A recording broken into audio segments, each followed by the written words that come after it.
I mean, she's a good girl. She also wants to take a look back on my career. Millie Bobby Brown, let's go. Scene selection. Hello everyone, I'm Millie Bobby Brown and I'm gonna be taking a look back on some of my scenes during my career thus far. So let's do it.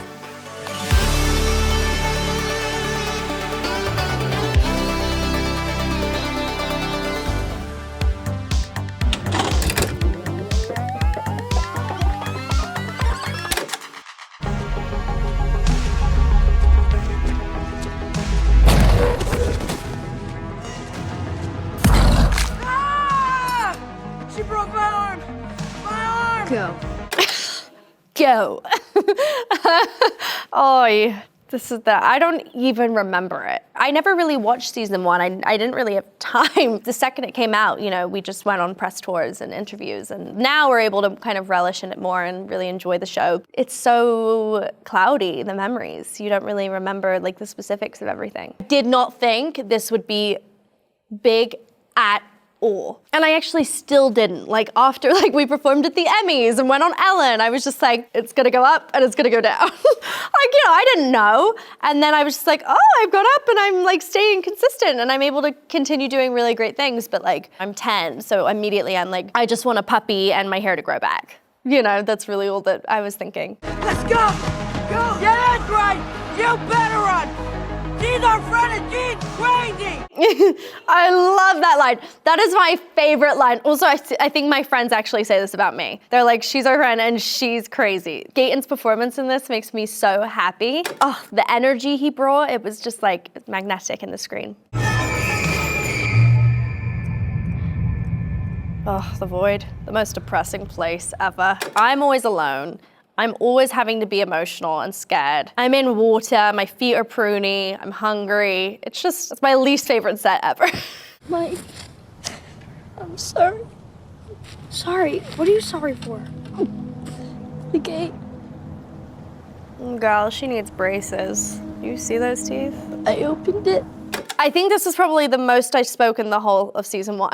I remember being like, I have lines today. Like, this is so fun. And I remember how cold it was. And I remember actually laying on that gravel. I remember I was studying Mesopotamia and the Fertile Crescent. And all the boys were a few grades older than me, but they were like, we know about Mesopotamia. And I was like, okay, I hate myself. But yeah, I remember having to go back into school and doing like 4 hours of school in between these like really emotional scenes. So we had 2 jobs.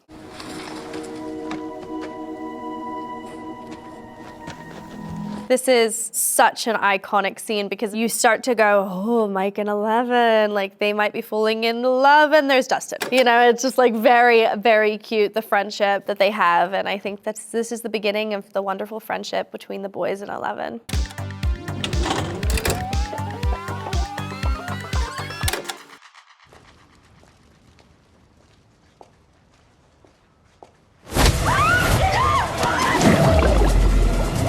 This was exceptionally cold water. And he didn't really touch me. Like he had his hand on my back, but I did all the control. Camera was below, which was really exciting. And I watched playback every single time to see what else I could do. I really wanted to feel like the audience was underwater and like trying to catch their breath too. It was the first ever water scene I've ever done like that. It was really cool. And it was winter in London, so it was very, very cold. I will ask you this only once. Where is the Marquis? Now, who would that be? Fun fact, I didn't know my lines. This is something I'm like. I never come into set knowing my lines. I learn them on the day so that I'm instinctual and that whatever comes out, comes out. So for this scene, I purposefully didn't know my lines so that whatever came out was really stuttery, you know, and cluttered and scared. And that's what I liked about this scene, is that she truly was searching for every single word that came out because she was begging for him to stop. Well, you've seen my face now. No, your face is totally unmemorable! I love that line. That made me so, but it's also so hard to get it all out before he's about to dunk you in water again. And I probably inhaled half the water by this point.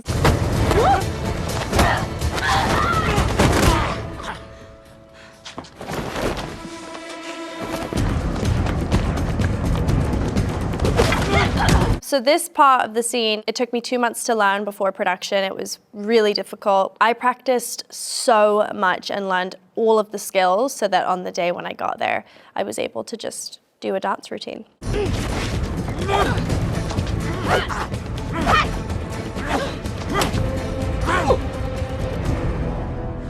Helena. She is so hilarious. You cannot intentionally go in with anger or aggression with her because she is so funny. I was using real force with her, and one take I just pushed her over. She just fell right on her butt, and it was hilarious, and we were both just cracking up. She is one of the most talented, down-to-earth, and funny actors I've ever worked with, and just like her energy, it lights the whole room up. I love this part. This part's my favorite. This actually wasn't even scripted. The director just basically told me to provoke him, you know, poke at him, make him fight you more. And I was like, how do I do that? And so this is what I do.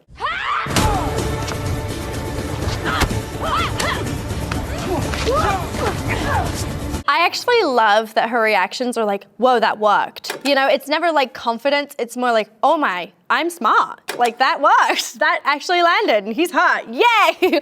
I love that about Enola, like you're learning with her as she goes along.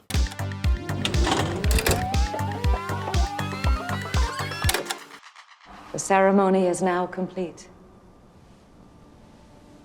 You may make your return. This is a scene right before she gets thrown into the cave. They are doing their strange family ritual that she doesn't really know why they're doing. But she is very scared, but she's also maybe falling in love, and she's starting to trust him. I'm supposed to carry you back. I'm fine with walking, really.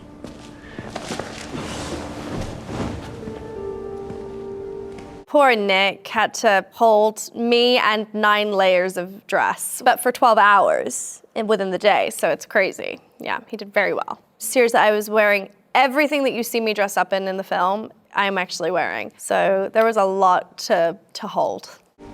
Floria would love this part. Close your eyes. I've got you. Working with Robin was unbelievable. To be able to work with such a seasoned actor, it was a dream come true, and she brought so much to every scene, despite maybe it not being her close-up and being behind camera. Like, she continuously was there for me. She brought a certain energy that she made me bring more every single day. The best kind of actor to work with.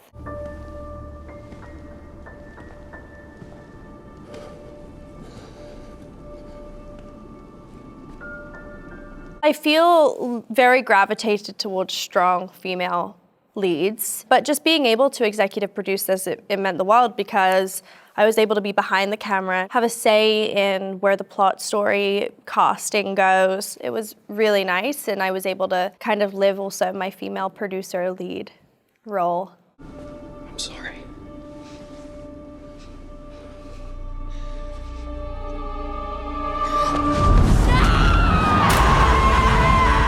I was never thrown. He would go to throw me, I would pull my face, and then we would cut. And then basically they put me on a plank of wood, and I just fell backwards up and down on a plank of wood while they put me up and down. But actually that day I was on the plank of wood, I had the flu. So I basically just couldn't breathe, and I was just like, and I had to mime because I had lost my voice. So I had to mime my scream, and then in ADR, just scream away.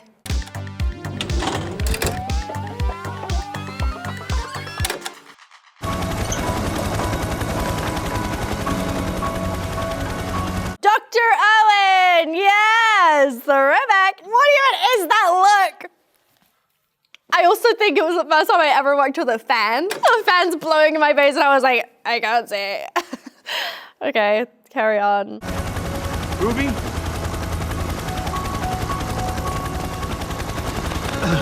Hey. I actually spent the whole episode on the phone. He basically teaches me how to go through where I have to put a straw in her throat, the whole thing. It's so exciting. I obviously didn't really do it. I was just doing ADR the whole time, and then this is the scene where they actually get to see each other. My phone died, but I kept singing till they came just like you said. She was about to take off with those Dumbo ears. Yep, that was a moment in time. You did great.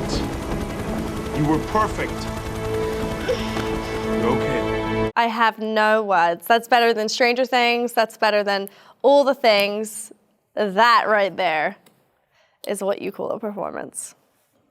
It's like going to an acting school. Unfortunately, mine was just televised for the whole world to see, but that was like my practice. I remember watching it back like with my whole family when it went on TV and we were all freaking out and my dad was like, "You are amazing." And my mom was like, "This is amazing." And I was like, "Yeah, I'm so good."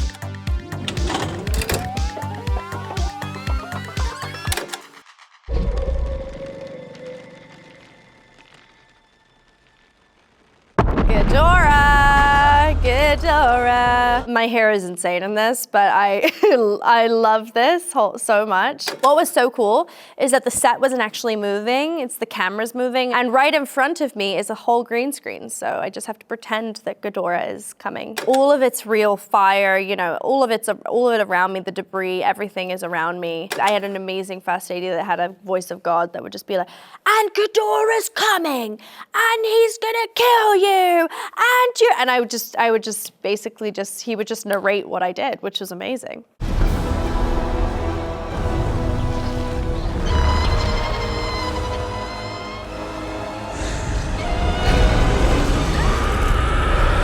She cannot help herself but scream. Like, are we okay? This was also instinctual, not scripted. Director kept it. It's really nice to see that when that comes to fruition.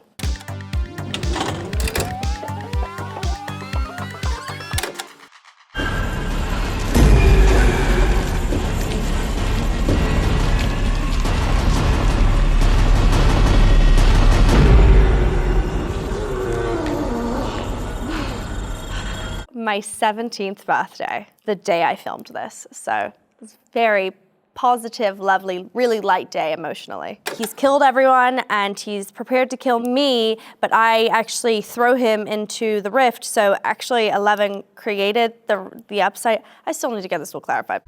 Why do you cry for them, 11? After everything they did to you. This was a young girl who played me. She looked actually very much like me. She also shaved her hair off. I directed her, which was very exciting, my directorial debut.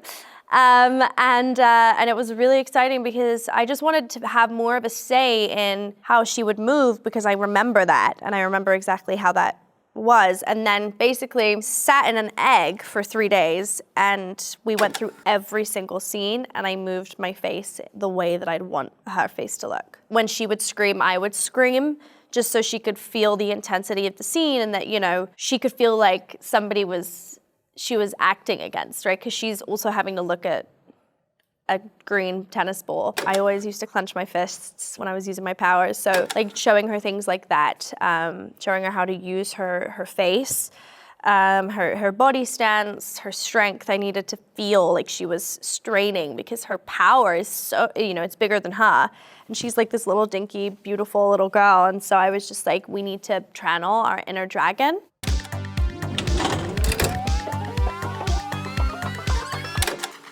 Plan C! Phone home! Hurry up! Hey! That's my bike! So I went to an audition for Modern Family with like 40 other girls in the room and their mums, and nobody brought their dad, but my dad took me everywhere. So my dad was the only one sat in the room, like trying to keep his head down, and I was like, I'm not gonna get it, and I got it, and I walked out, my dad was like, really? I was like, yeah, I think so. Whoa! Okay, I need to borrow this, okay? Here it is. All right. Okay? I promise to bring it back, all right? No, that's what you said about my mom's humidifier. Oh, we love that. We stand that, Millie. That's very cute. I was also like, humidifier. That's such a hard word to say in an American accent. But I was very good at my American accent back then. I was just like fluid because I lived here for so long. But that was very fun. And we were filming in Beverly Hills, so I felt very bougie. My whole childhood was captured and I'm able to look back on it, and like one day maybe my kids are gonna be able to look at that, and also being able to have young girls be able to look at that and be like, okay, this is where she started, this is where she is, and like this is the journey in between. And I think that is really nice. Obviously there's a downfall because people still see you, especially as a child actor, so people are like, wait, you're not 8 years old anymore and you don't have a shaved head? And it's like, well, no, I'm 20. Like I have a life, and you know, I want to grow as a person but also as an actor, and so I'm proud of myself, you know, for being confident and for being putting myself out there, and despite what anybody thinks of my performance, like, I had fun, and that's all that matters.